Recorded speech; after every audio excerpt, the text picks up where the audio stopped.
Cab aggregator ओला उबर के dark pattern के खेल पर अब सीसीपीए ने डंडा चलाया है और नोटिस जारी कर एक ही राइड के लिए अलग अलग फोन्स पर अलग अलग चार्जेस के बाबत जवाब मांगा है। जी बिजनेस ने ओला उबर की इस अनफेयर ट्रेड प्रैक्टिस जो कथित तौर पर हुई है उस पर पिछले महीने सवाल उठाए थे। इसके बाद सीसीपीए हरकत में आई और इस पर सख्त रुख अपनाया है। ओला उबर की तरफ से इसमें उनके इनपुट्स भी आए हैं। उनका कहना है, एक तो डिनाई किया है उन्होंने इस तरह के चार्जेस से, और ये भी कहा है कि हम बिल्कुल फेयर तरीके से प्राइस सिंक करते हैं और गवर्नमेंट का जो भी इन्वेस्टिगेशन है उसमें हम सपोर्ट भी करेंगे। तो ये उनका स्टेटमेंट था, सफाई था, उसको समाहित करना ज़रूरी था। रिपोर्ट आप पहले देखिए, इसको थोड़ा इन्वेस्टिगेट करते हैं हमारे खास मेहमान के साथ।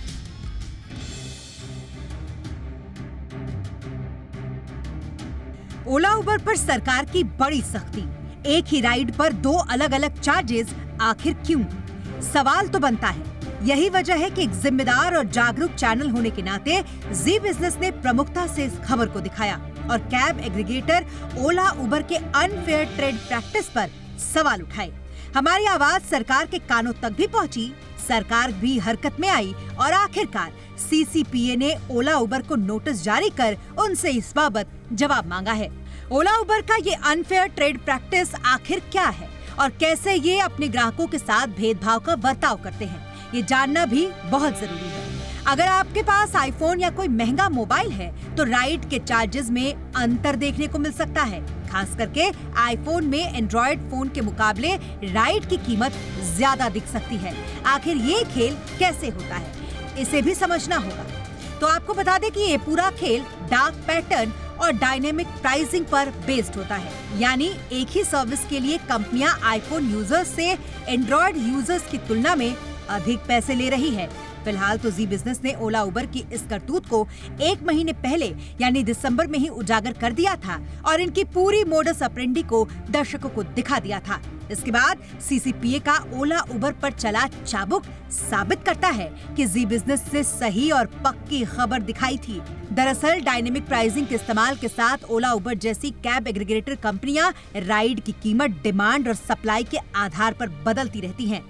फिलहाल तो देश भर में ऐसे मामलों की भरमार हो गई है और लोग डायनेमिक प्राइसिंग के खेल का शिकार बन रहे हैं और उन्हें इस बात की भनक भी नहीं है।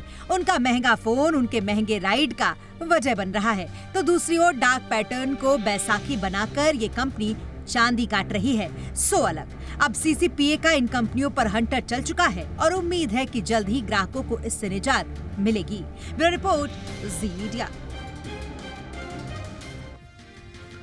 तो इन एलिगेशंस पर अभी इन्वेस्टिगेशन चल रहा है, कंपनीज की तरफ से सफाई आई है, बट इसको थोड़ा सा और एनालिसिस करते हैं, थोड़ा सा इसका इन्वेस्टिगेशन करते हैं। अमित दुबे जी के साथ जाने माने सोशल मीडिया और आर्टिफिशियल इंटेलिजेंस एक्सपर्ट हैं। अमित जी, बहुत बहुत स्वागत है। अमित जी, आपकी जानकारी भरी नज़र में क्या वाकई में कोई एल्गोरिदम बायस या मार्केट सेगमेंटेशन या कोई टेक्निकल तरीका है जिससे हम अलग अलग फ़ोन पे अलग अलग राइट्स की व्यवस्था तय कर सकते हैं चुपचाप से? डेफिनेटली देखिए, मैंने लास्ट टाइम भी आपको एक लिंक बताया था कि privacy.net/analyzer एक लिंक है। हर एक व्यूअर से मैं कहूँगा एक बार ब्राउजर पे खुल के देखिए, नीचे उसमें स्टार्ट टेस्ट करके बटन आएगा। जब उसको क्लिक करेंगे तो वो बिना आपकी परमिशन लिए बहुत सारी इंफॉर्मेशन आपके मोबाइल से या लैपटॉप से चुरा लेगा, जिसमें ये होगा कि आपका डिवाइस है कौन सा, वो आईफोन है या एंड्रॉयड है, विंडोज है या मैक है, आपका सिम कार्ड प्रोवाइडर कौन है, आपकी बैटरी स्टेटस कौन है, आपकी लोकेशन क्या है, बहुत सारे ऐसे रिलेटेड, ब्राउजर कौन सा है, वर्जन कौन सा, दुनिया भर की चीजें लिखा है, वो आपको सामने दिखा दे, जिसमें आपसे कोई परमिशन मिली। ये मैं इसलिए दिखाना चाह रहा था एक्सपेरिमेंट, ताकि ये पता पड़े कि इन्फॉर्मेशन अवेलेबल होती है सारे एप्लीकेशंस को, हर ब्राउजर बेस्ड प्लेटफॉर्म्स को भी। अब ये इन्फॉर्मेशन अवेलेबल होती क्यों वो जानना चाहते हैं कि एंड्रॉयड है या आईफोन है। इस डिफरेंस से, क्योंकि इसका यूज होता है प्राइसिंग, इसके अलावा आप सर्च के जो कीवर्ड्स होते हैं उसका भी यूज होता है प्राइसिंग में, उसके लिए पेटेंटेड एल्गोरिथम्स है। ये कोई छुपा हुआ फैक्ट नहीं है, इसमें बहुत सारे पेटेंट्स भी अप्लाई कर रखे हैं दुनिया भर के, कि इसको कैसे यूज करेंगे हम कीवर्ड्स को या डिवाइस टाइप को या लोकेशंस को, लोकेशन बेस्ड एडवर्टाइजमेंट और ये सब। तो ये तो स्टैंडर्ड प्रैक्टिसेस हैं। हाँ, अब ये सरप्राइज इसलिए लग रहा है क्योंकि अब ये अनएथिकल समझा जा रहा है कि भाई कैसे आप सिर्फ डिवाइस बेस पर वेरिएशन दे सकते हो। मैं आपको एग्जांपल दूं, अभी कल मैंने फिर इन्हीं दो कंपनियों में से किसी एक से कैब बुक की। एक नई प्रैक्टिस शुरू हो गई है, वो एक्सेप्ट करेगा और आएगा नहीं, फिर कैंसिल कर देगा और आपका एक चार्ज कट जाएगा, और वो जो 25-50 रुपए चार्ज होता है वो आप भूल जाते हो कि आप फिर दोबारा कैब बुक कर लेते हो। कई लोग हैं वो क्लेम भी नहीं करते और वो उससे कमा रहे हैं। भाई अच्छा, मेरा रीजन ये है कि मुझे तो जाना था, मैंने तो कैब बुक की ही। जब मैंने बुक की ही है तो मैं पिछली वाली क्यों कैंसिल करूंगा? क्यों मुझे चार्ज देना चाहिए? मैंने उसी प्लेटफॉर्म से किया जिससे जिससे ड्राइवर ने कैंसिल किया, उसके बावजूद मेरे से चार्ज काटा गया, मेरे को अभी भी है। अब ये भी मैं अनएथिकली मानू? उनको पता है प्लेटफॉर्म को कि इस बंदे को तो जाना है, ये तो 4 बार कैंसिल भी करके, मैं यदि 5वीं बार भी जाएगा तो जाएगी, लेकिन वो एब्सोल्युटली। 4 बार के कैंसिलेशन के चार्ज मुझे क्यों बेयर करने चाहिए? तो ये सारी चीजें मैं अनएथिकल प्रैक्टिस नहीं मानता हूँ।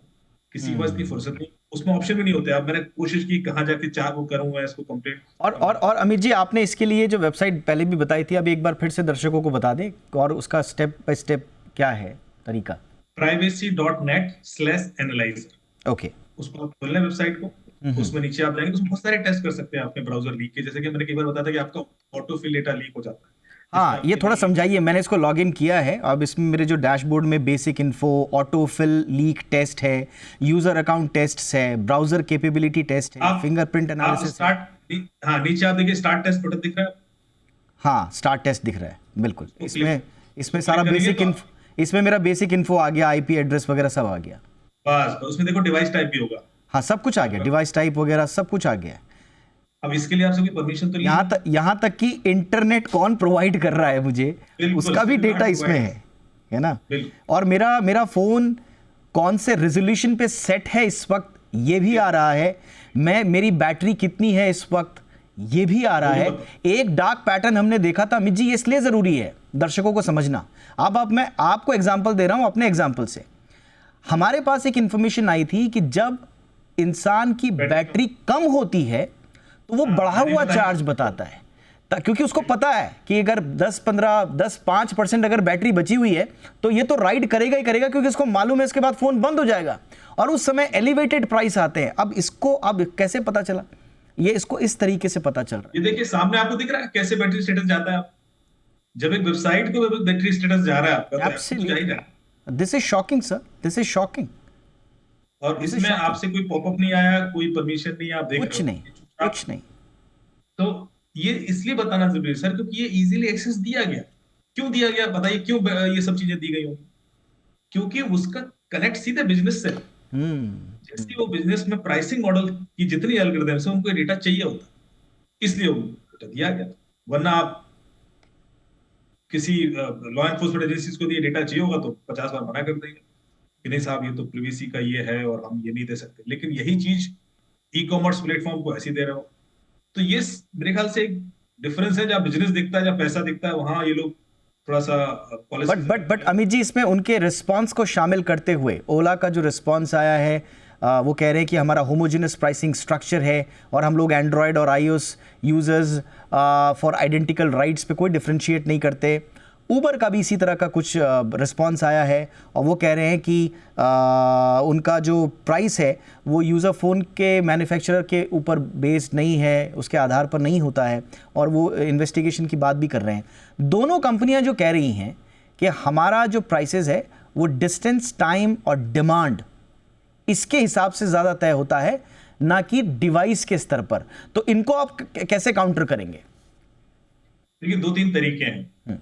जैसे कि उन्होंने कहा कि हम तो डिस्टेंस टाइम के हिसाब से करते हैं। मैं सिमुलेटर यूज कर लेता हूँ और मैं एक्चुअल फोन ही यूज नहीं करता, और मैं टेस्ट करके देख लेता हूँ। क्योंकि ये हमारे जो यूज के बाद मेरे ख्याल से कम मैंने 200 वीडियो देखे जो अलग अलग लोगों ने डाले, एक्सपेरिमेंट किया, और वो वीडियो भी यही कहते हैं कि साहब आईफोन पे अलग था और एंड्रॉइड पे उसी समय उसी लोकेशन से उसी डिस्टेंस तक के लिए जब कैब बुक की गई तो सिग्निफिकेंट डिफरेंस था।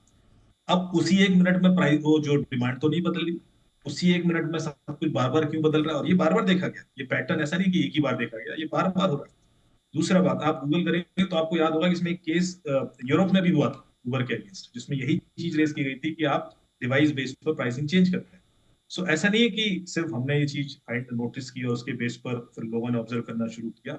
ये पहले भी ऑब्जर्व किया गया था और इसमें कानूनी प्रक्रिया भी कुछ हुई है। लेकिन सवाल ये कि क्या ये फिक्स हुआ था उस समय, नहीं हुआ, या अभी भी वही प्रैक्टिस चल रही है? हम इसको एक सिंपल टेस्ट से भी कर सकते हैं। क्योंकि हम डिवाइस की जगह हम सिमुलेटर यूज करके टेस्ट कर लेंगे वो चीज, या फिर हम 4 डिवाइस ले आते हैं प्रैक्टिकली, फिर एक बार दिखा देते हैं लोगों को कि ये चीज अभी भी हो रही है कि नहीं हो रही। यदि हमने एप्लीकेशन अपडेट नहीं की या कोई ऑटो अपडेट नहीं हुआ तो डेफिनेटली वो चल रहा होगा। ऑल राइट सर, अब फिलहाल तो इसमें इन्वेस्टिगेशन चल रहा है जो कि सीसीपीए की ओर से किया जा रहा है, जो शायद ये क्लेम्स और जितने भी किए गए हैं उनको वेरीफाई करेगी और जो भी कंज्यूमर प्रोटेक्शन स्टैंडर्ड्स अपहेल्ड रहें इसके लिए इंश्योर करना होगा, वो किया जाएगा। अब देखते हैं ओला और उबर इसमें आगे, क्योंकि उन्होंने वादा किया है कि साहब हम इन्वेस्टिगेशन में अपना पूरा योगदान देंगे। आई एम श्योर वो देंगे, अच्छी बात है अगर वो पूरा योगदान दें, यही उनके हित में भी होगा। लेकिन जल्द से जल्द इस पूरे मामले का पर्दाफाश हो, जो भी सच्चाई है, जो तथ्य हैं वो सतह पर आएँ, लोगों के सामने आएँ। इसी उम्मीद के साथ अमित जी बहुत बहुत धन्यवाद, हमेशा की तरह बहुत अच्छे से आपने समझाया हमें पूरा मामला और तह तक ले गए हमें। Thank you so much.